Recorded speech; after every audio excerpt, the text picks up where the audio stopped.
Баршаңызға қайырлы күн. Сіздермен бірге Эльмира Мәжитқызы. Ұстаған оразаларыңыз, оқыған дұға тілектеріңіз қабыл болсын.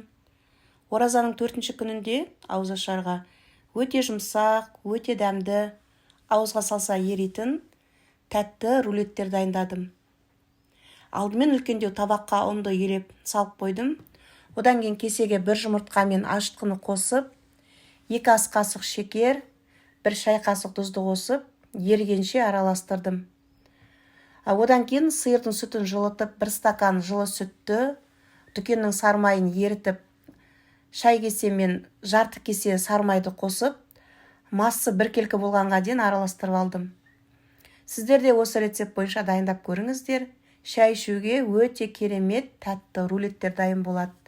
Массы дайын болғаннан кейін оның үстіне құйып, өте жұмсақ қамыр илейміз. Қамырдың бетін жауып, жылы жерге қойдым.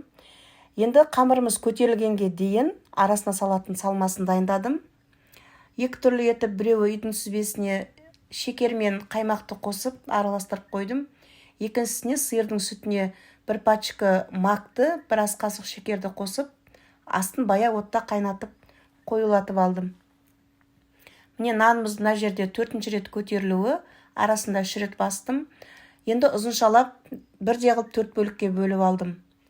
Ұнды сеуіп отырып, бірінші нанымызды жайып, арасына салмасын саламыз. 1 қылып салмасын салып, орап, рулет қылып, одан кейін 1 қылып бірнеше бөлікке бөлдім. Екінші нанымызды да жайып, арасына дайындап қойған сүзбені қосып, онда осылай орап, онда бірнеше бөлікке бөліп дайындап қойдым.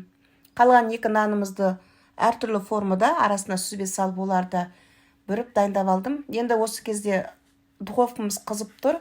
Противеньге пергамент қағазын төсеп, рулеттерді салып, үстіне жұмыртқаны жағып, барлығын дайындап аламыз. Енді дайын болғаннан кейін қызып тұрған духовкаде 1 сағаттай ұстасақ, міне булкимыз, рулеттеріміз дайын. Ас болсын.